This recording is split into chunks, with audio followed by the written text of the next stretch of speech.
waiting for the picture. No, it's good. Ignore the picture. That's always delayed. All right, welcome everyone this morning to Grace Baptist Church Adult One Bible Study.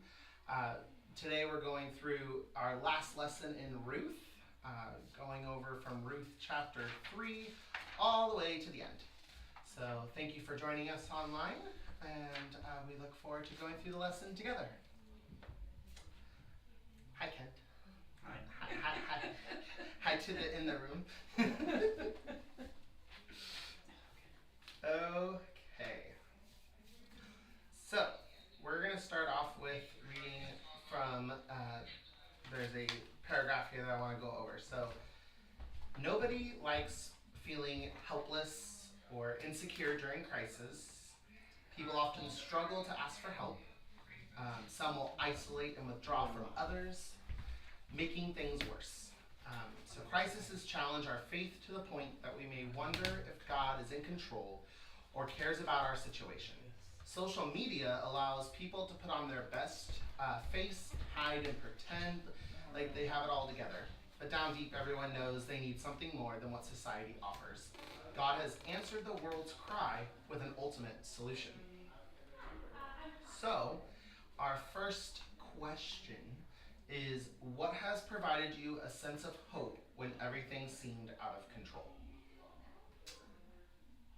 And definitely I could say praying to God or knowing there's somebody that's listening and realizes maybe, your frustration and pain while you're going through something.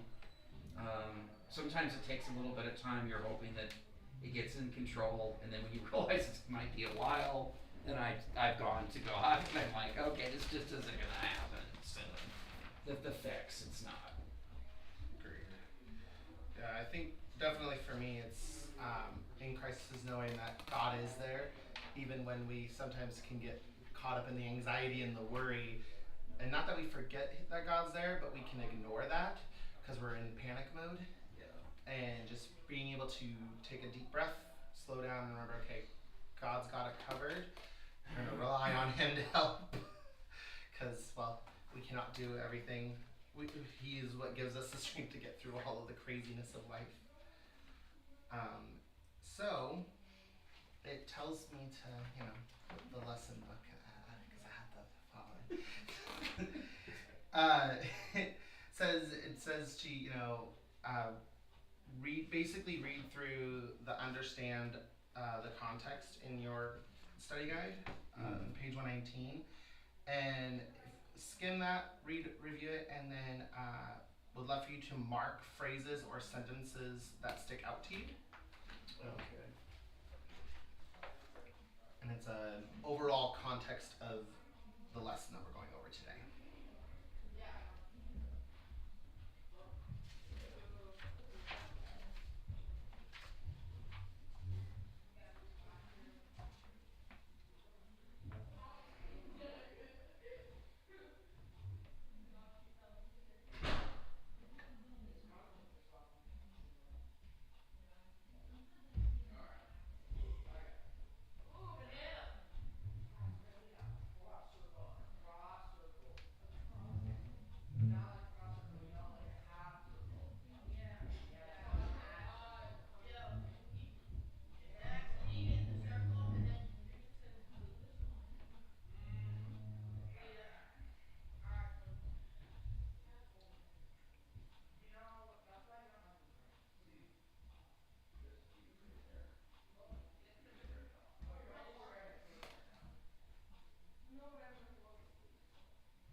So I'm going to read a couple comments from this, from understanding the context, and then I'm going to let you, if you're comfortable sharing some of the things that stood out to you. So the book of Ruth is truly a great love story.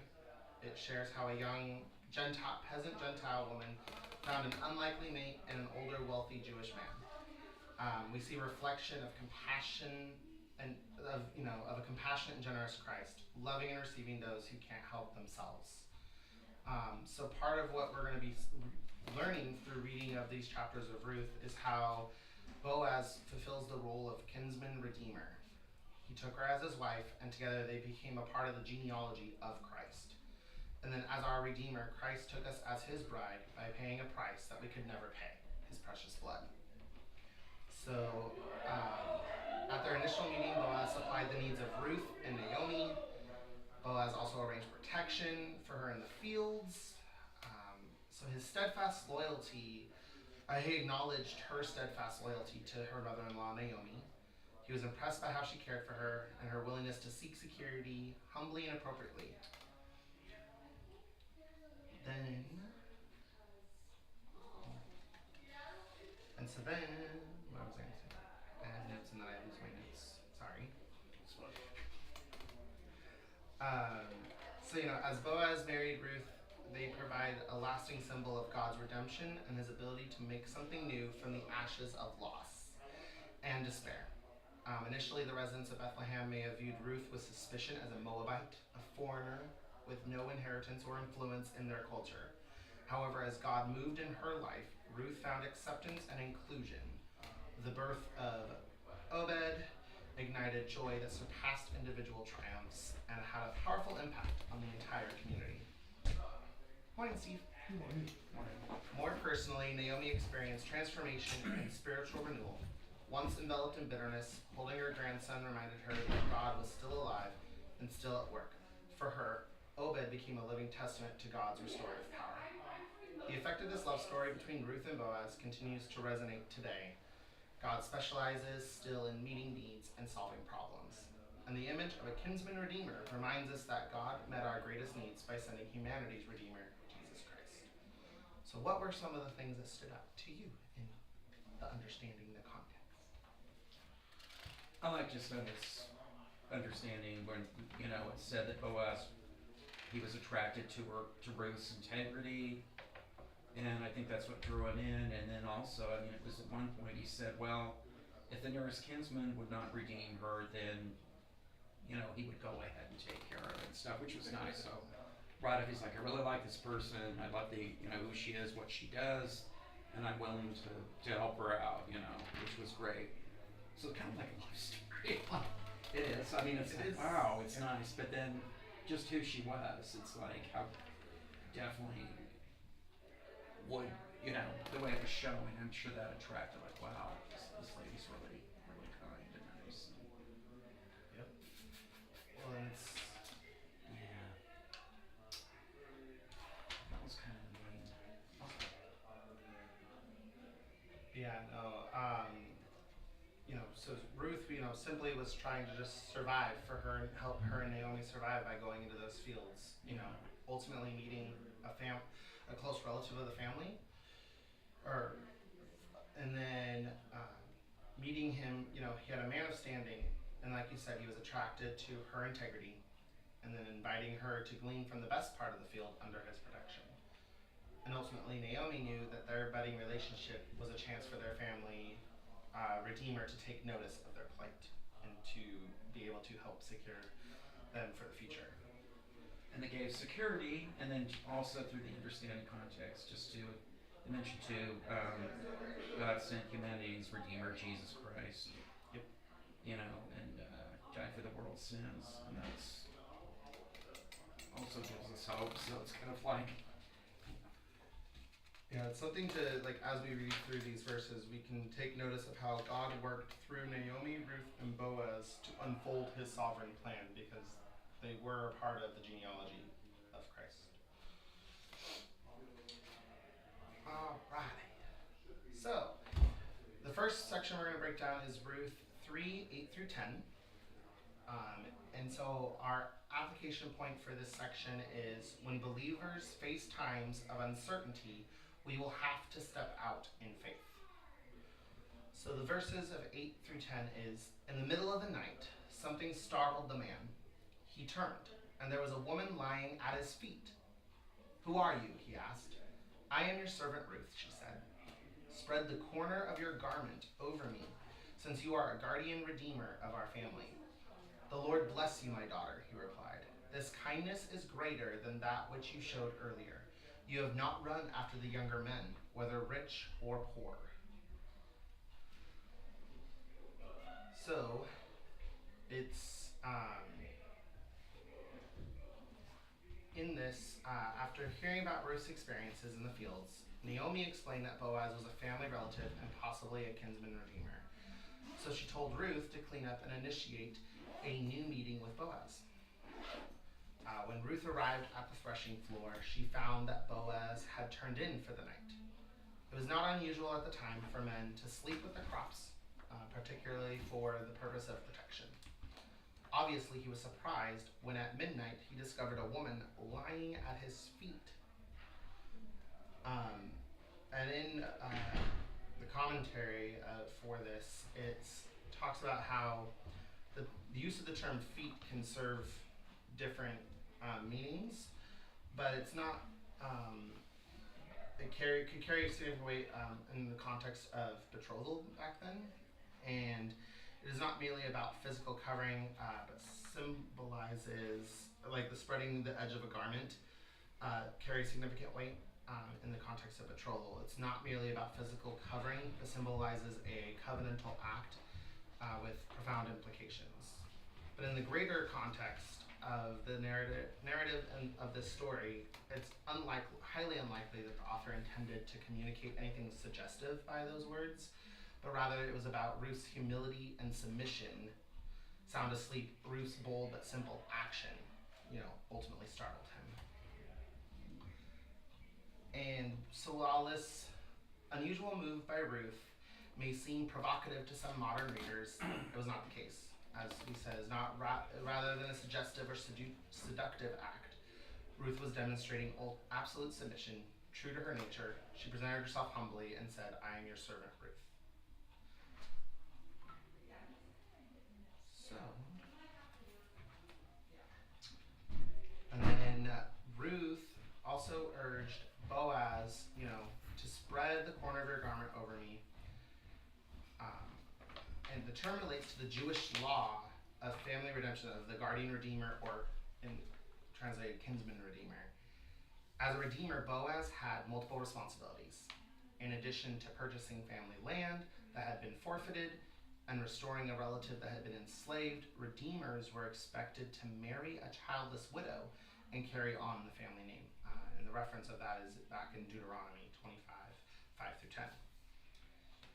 And also, the spread the corner of your garment has a broader interpretation in Hebrew, but it seems clear that Ruth meant it as a euphemism for marriage. The imagery suggests security and peace, especially within the context of marriage. Ruth was urging Boaz to accept his family responsibility, which, as readers will see, he was eager to do. It's kind of interesting in the context of those things of in today's culture, marriage it's not necessarily going to be someone just showing up at your feet and then the next thing it turns into marriage. Not in the U.S. Exactly. Not in our societal culture. Yeah, it's in not. some cultures, I guess they still maybe try to, arrange or try to. But it's Well, that's exactly what it was. If the original Redeemer had bought the property and then it was his job to take care of Naomi,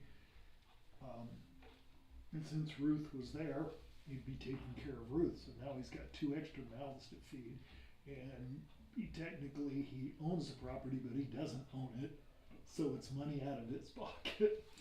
He's like, wait a minute here. Yeah. This way, but Boaz was second in line, and it seemed like Boaz was not hard to be able to want to do that. Well, then in verse 10, so Ruth, of course, she was a Moabite. She wasn't, full Jewish. She was not under Jewish law. Correct, she was not. So she's relatively new to all the concepts of Jewish culture. So despite being relatively new to Yahweh worship and the Lord's covenant, Ruth displayed a solid understanding of the kinsman-redeemer, though, by the actions she I took. see Naomi's little hand in this too. Agreed.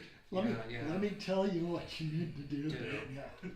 There was a part of that in the commentary talked about how Naomi basically helped set up Ruth going, you do this.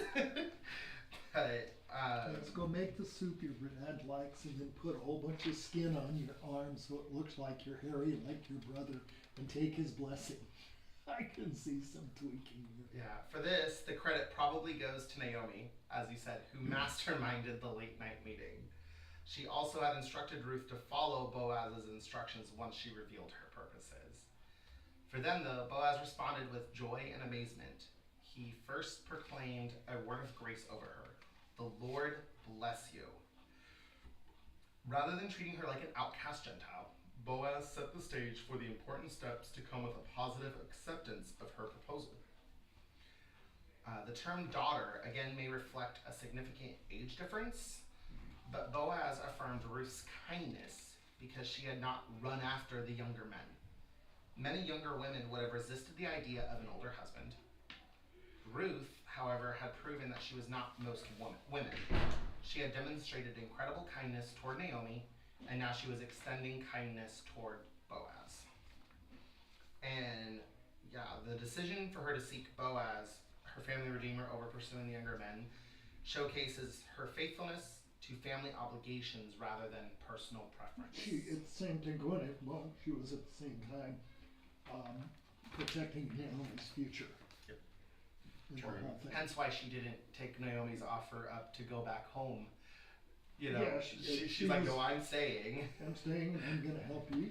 You know, I know exactly what's going to happen to you because you're old, no husband, no kids, nothing. You go back there, you're going to slowly waste away and starve. Yep. Yeah. Because this way, at least I'm taking care of you. Yep. And so it's Boaz, you know, appreciated her steadfastness and regard for familial ties. He recognized her actions as deeply faithful and kind by prioritizing those connections over her personal desires, and ultimately she upheld her commitment, reflecting a dutiful heart.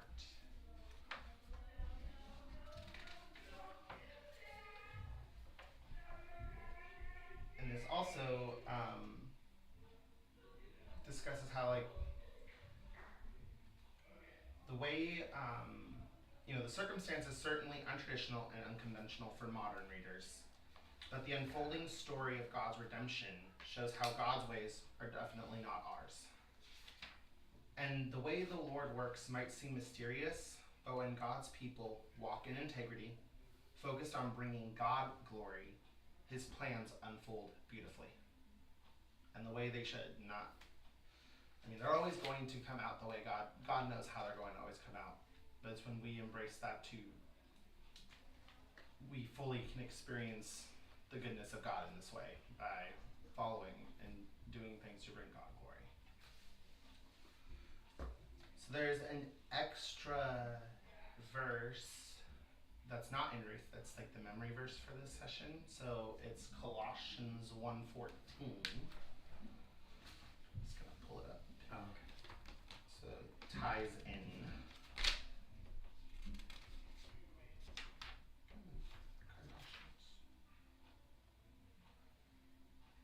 I keep forgetting to look at the last page because we usually In end. whom we have redemption and the forgiveness of sins.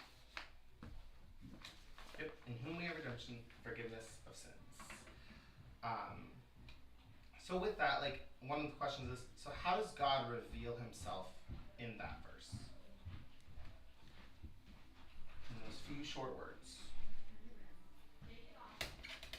What was the? I'm sorry. Can you repeat it one more time? Yeah. I apologize, but it was like In it's whom really quick. we have redemption, the forgiveness of sins.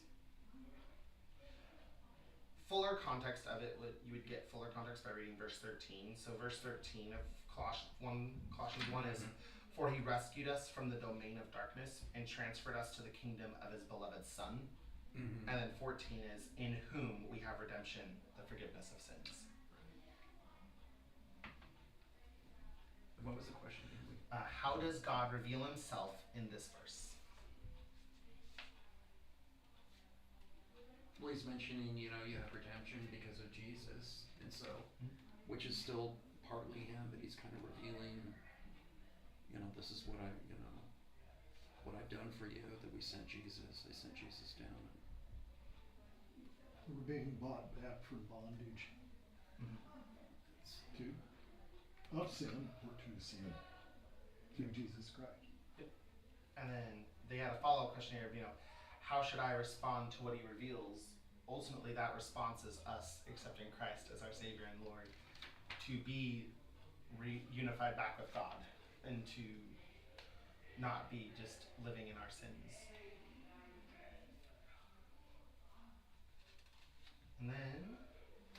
And then how basically this whole story about how Ruth and Boaz, it really highlights how Boaz serving as his role as the kinsman-redeemer illustrates what Jesus did for us, ultimately for everyone, by dying on the cross.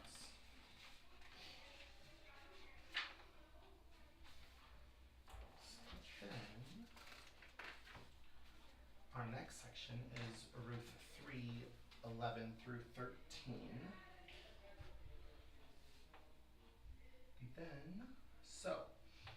The application point for this section is we can turn to God with our fears and trust him to respond. So, what question I have for all of us is, what scares you? Is there something that, when you think of that, what is something that scares you? Snakes, tarantulas. I'm just kidding. But in daily life,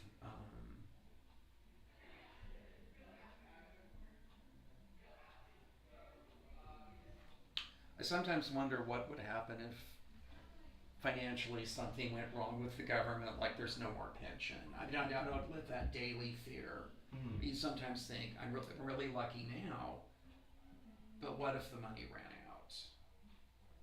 It's a little bit like hopefully it wouldn't happen, but the way our economy is and everything, or what if Social Security stopped, which could have, that would take away some of the income for sure. What if it gets really messed up? Well, I know a house where that'll hold 5,000 bottles of wine, so it must be a very expensive.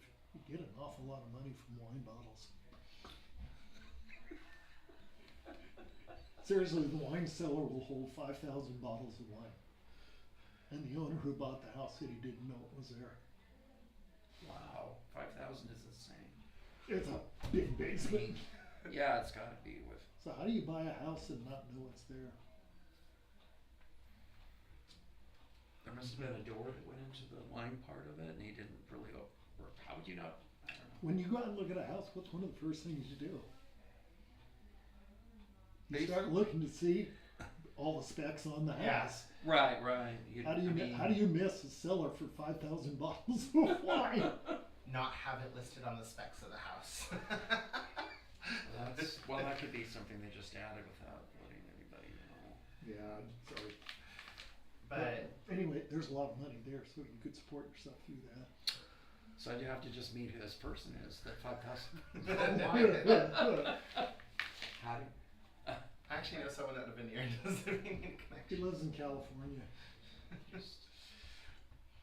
But I think for me, something that scares me is,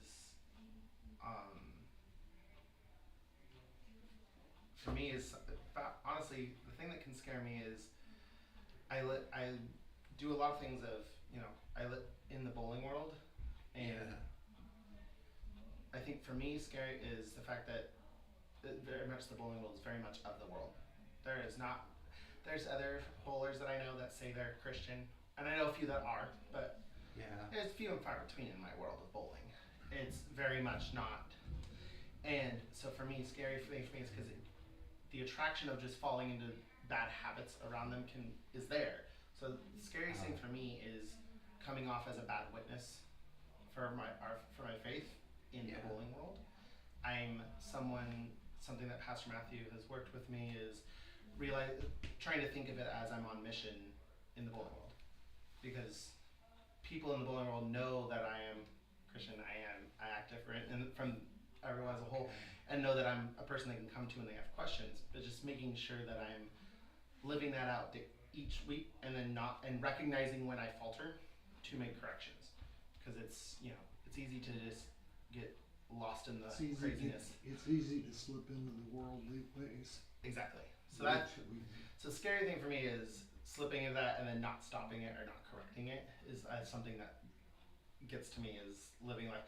All the other stuff, like money wise, other things, none of that really scares me. It really couldn't. I rage quit my job, a year ago. Yeah. So then I just do things to make money happen. it's thin, but ultimately through doing that, God's used it to where I'm working in things that I never thought I would work in. And so it's like, it's one of those things of, that's what scary is coming off as a false witness or a bad witness of my faith to those who need to know God and need to know Christ. Yeah.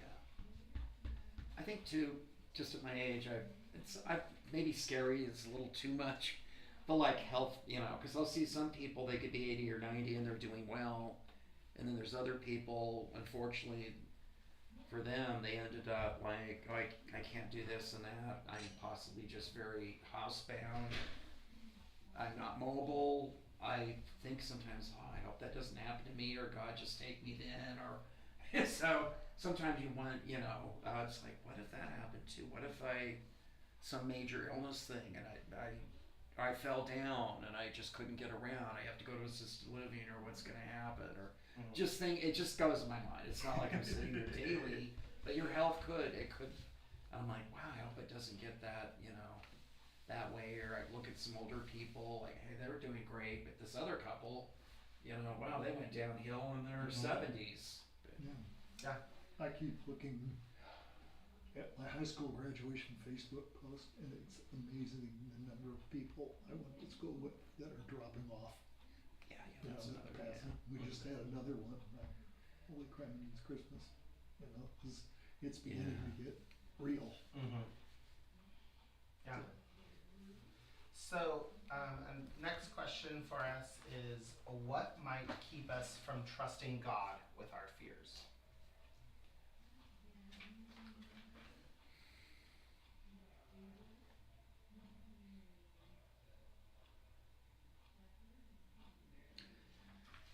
Sometimes you're not getting the immediate results you want, and then you're like, God, it's out of control, and what are you doing? And it's hard then when you're in that mode to trust, because maybe you have anxiety. You want to do it yourself. Yeah, and you're like, what's going on here? And then that leads you into another path, and then hopefully that you can see it's out of my control. I need to go back. Mm-hmm. That's happened to me. Well, I think it happens to everybody. Sometimes you go off in your own little thing, and you're like, I gotta refocus here. This isn't gonna work anyway. Another way that I also look at it is sometimes it can be shame that makes us struggle in trusting God, because we know we shouldn't be fearful of these things.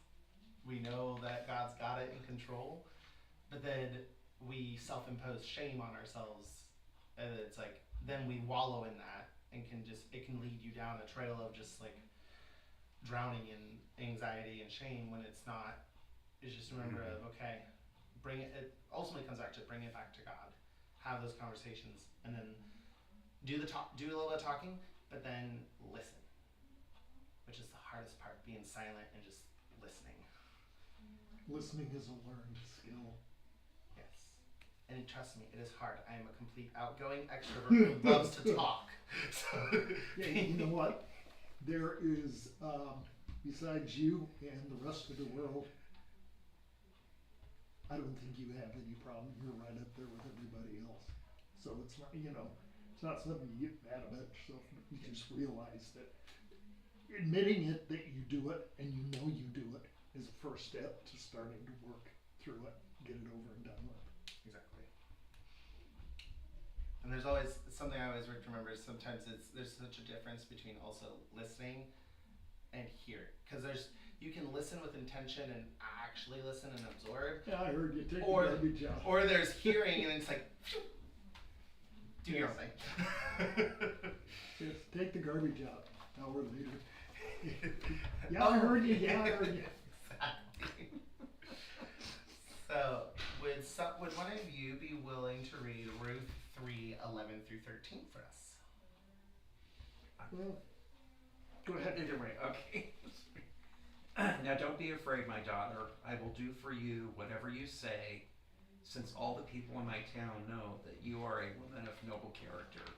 Yes, it is true that I am a family redeemer, but there is a redeemer closer than I am. Stay here tonight, and in the morning, if he wants to redeem you, that's good. Let him redeem you. But if he doesn't want to redeem you, as the Lord lives, I will. Now lie down until morning. So, Boaz assured Ruth of his willingness to help her. He commended her for her noble character, which all the people in Bethlehem had witnessed. Boaz knew he was not the closest redeemer for Ruth and explained the circumstances to her. And a closer family redeemer had the right to their land and Ruth. But it's, there was another one more closely related to Elimelech. I kind of like the way that when he went to talk to the closer guy, kind of left certain things out until after the guy said, yeah, I'll do it. And then he said, oh, by the way, you'll have this and this and this. I'm like, and no, I don't think so. Yes. What's interesting is how the text, does not indicate if Boaz really had a physical attraction to Ruth, but it was her integrity that was attractive. He praised her for her noble character. And the Hebrew word for noble character, I can't say, I don't know if I'm pronouncing it right. It's hayu? I don't know how to say Hebrew. I haven't taken that class in seminary. So it means strength, might, efficiency, wealth. Interestingly, as a masculine noun, it sometimes carries a military connotation, rendered as strength in army. Positively speaking, Ruth, was an upstanding force of nature, and her character was not hidden from others. In the short amount of time that she had developed a reputation for humble service and steadfast loyalty, in an era where many Israelites had rejected God, this Moabite widow lived out the most basic principles of the law. Which was incredible to think about, is the fact that this woman who didn't come from Jewish culture was doing it better than a lot of those from Jewish culture. And, God knew what to do, and as God said, he uses people, in ways that we don't always understand, but they're for God's purposes. So Ruth had proven her integrity long before she arrived in Bethlehem, and the entire city knew about it. Boaz also was a person of integrity, and he was going to make sure Naomi and Ruth were protected. If the other redeemer would give them security, he could live with that. If not, he would marry Ruth and meet the family's needs moving forward, and refuse to drag his feet.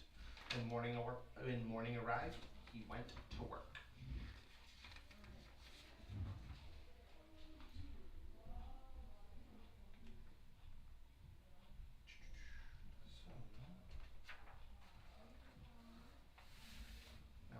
One more section to go over. What was the Hebrew word you used for? It's Can you spell it? Hayil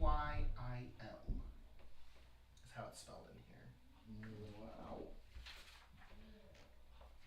I'm well aware that there's kind of more of a guttural thing when they speak, and I can't do it well. It comes off really, it sounds weird. They came up with completely different word. Oh, interesting.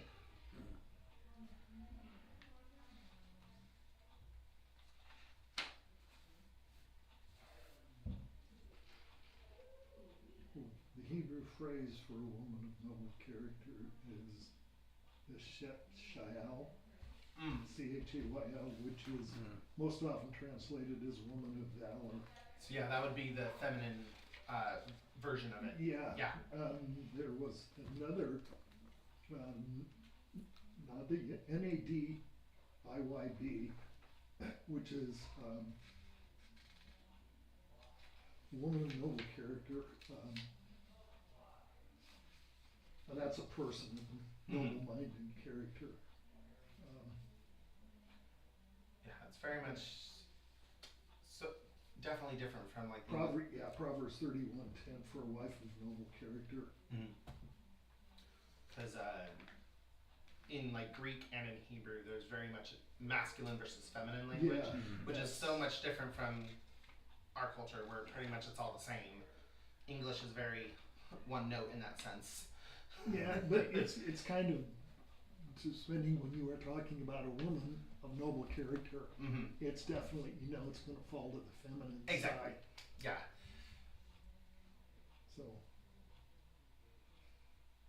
So, we have one more section here, Ruth 4, 13 through 17.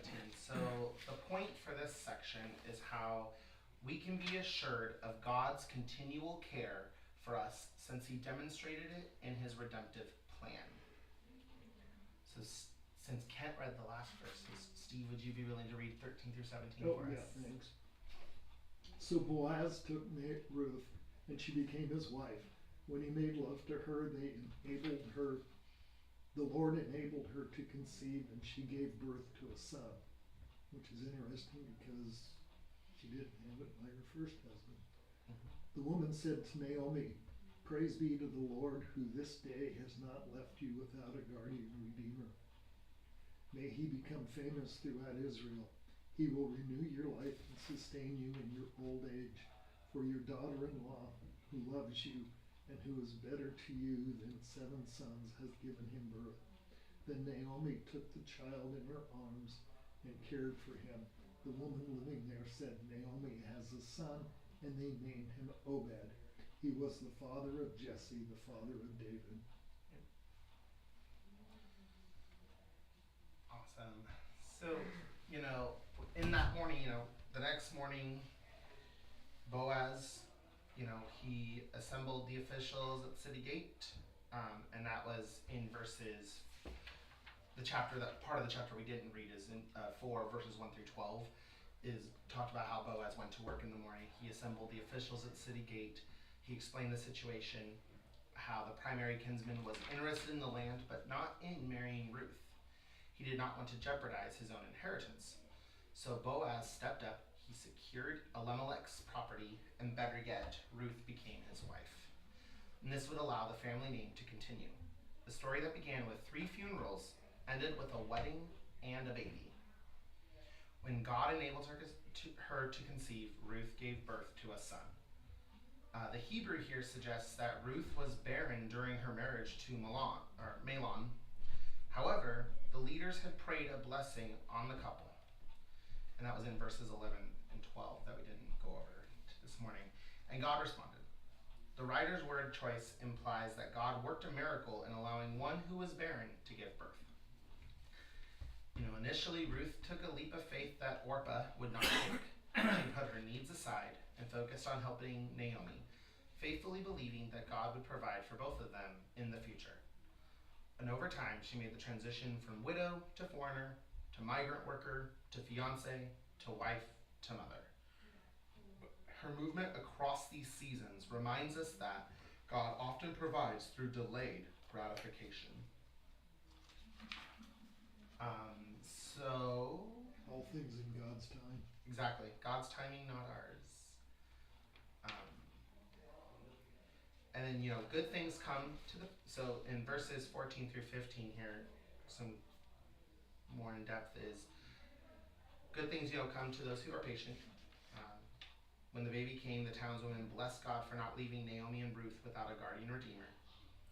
The women's response closed the book on Naomi's season of bitterness. She no longer could claim to be Mara, since God had demonstrated such grace and mercy through Ruth, Boaz, and her new grandson. And the women also prayed that the child would become famous throughout Israel. This referred to the propagation of the family's name and influence for generations to come.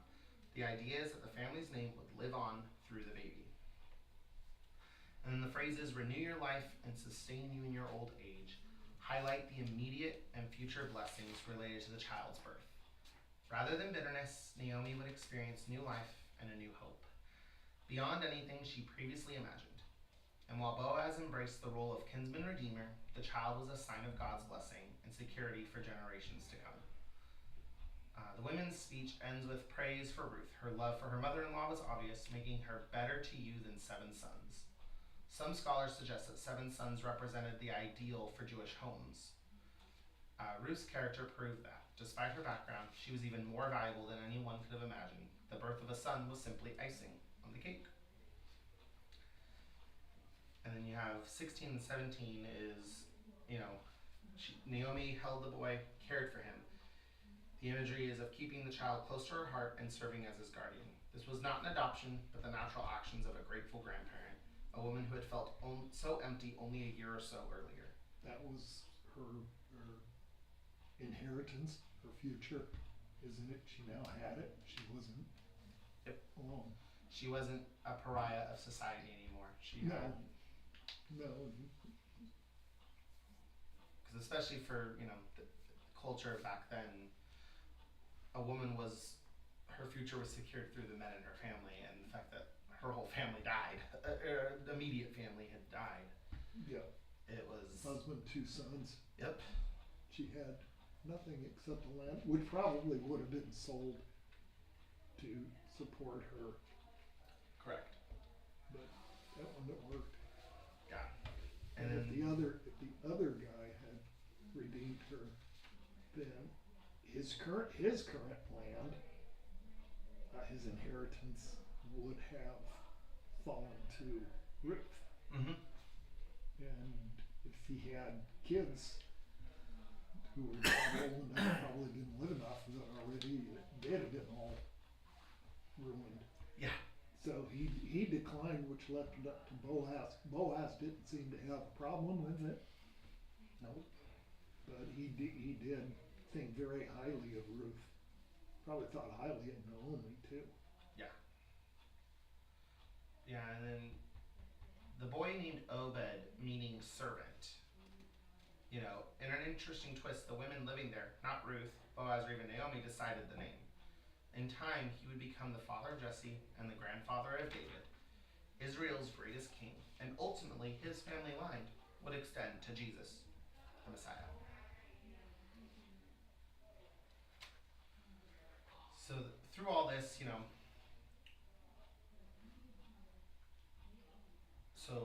when she's holding on, resting in, how you said, when she was holding Obed as, he was her future, he was the providential love of God. Naomi could not see it earlier. In her human frailty, she could only see the unfavorable circumstances of her life, but God's timing was perfect, and his plan was fulfilled. Naomi's crisis had come to an end. Her family redeemer secured her future, and the generations who followed would know God's providential care. So our final question of this section is, how do you feel knowing that God is at work in every generation?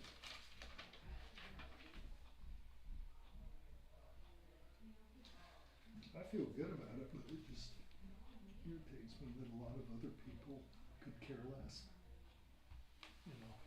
They take it as a given. And instead of waiting for God's timing, they start doing things on their own. How did that turn out in the Old Testament? Not too well sometimes. More often than not well. People definitely can take God's gift for granted. They can think that, I can just do it on my own. But forget that God is there working in all the details, no matter what. Or I know God's going to give me this. How can I get it faster? Mm-hmm. Sometimes I think it's hard though, he's working with all generations, but you look at what's going on with the younger generation and what's, happening, like, okay, God, I know you're there, but just, you look at the school system, everyone's connected with their phones, a lot of the young, and at times it can be really frustrating, like, okay, why, this is kind of out of control, and the language you hear from younger kids out in public, and the whole thing can be really like, wow, okay, what's going on here? Yeah. I mean, honestly, because it is harder now, and disrespect and it's about me, kind of thing. We're like, oh my gosh, definitely something in our culture is very me-centric, Yeah, it's and it's hard to break people of that focus, knowing that that's what they just hear and consume all the time through media. So it's all about the individual, it's about yourself. But we always, that's it's something that falls onto us as believers to help help advise people to remember that it's not about, without God we wouldn't be accomplishing these things. Yeah. It's not just about me. The stuff that happens is a result of God working through our lives and working through and making things happen on our behalf. So ultimately Ruth's story is common to everyone who has ever lived. We all fall short of God's grace. We all need a savior, a kinsman-redeemer, and then how Jesus is that ultimate kinsman-redeemer. And that is the biggest thing to think about. And it's something like the story of Ruth and Naomi and how they go from not really so much fear or uncertainty in life is such a great story to be able to share, and then ultimately use that to bring up Jesus and bring up Christ to people, because Boaz was their redeemer in that moment, and that's just how God sent Jesus to be the redeemer for everyone. And it's a great connecting point in being able to connect how the Old Testament and the New Testament, God was working from day one all the way through, and just being able to see how the points connect to each other.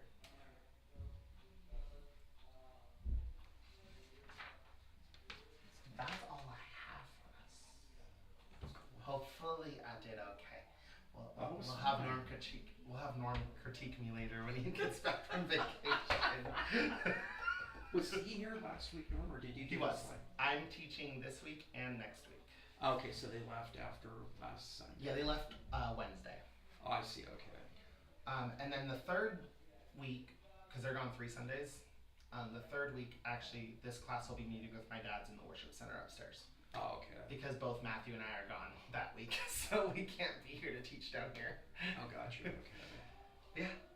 So that was the end. We finished a quarter, everyone. All done. Joshua, Judges, and Ruth. Starting next week, we'll be in Romans. I'm so confused on these books. Do they ship them still to the Philippines, or? When we get the information from Lila, we have a box ready. So I'll leave it? Yep, if you feel free, you can hand me the book. Thank you. Okay, I didn't know. Yeah, feel free. So Romans is the next one. It is. There's actually the book next to you there. No, Okay. I got Okay, perfect. one. I want to make sure you got it. But yeah, we are starting Romans next week. And as Norm told me, he goes, darn it, you get to start Romans. I'm like, I know, I feel a little more confident about Romans. I took New Testament so far at seminary, so we actually spent weeks on Romans. Oh, okay. Love Romans. Great stuff. So you go to classes or someone online or both? Both. Okay. Except I'm taking this semester off.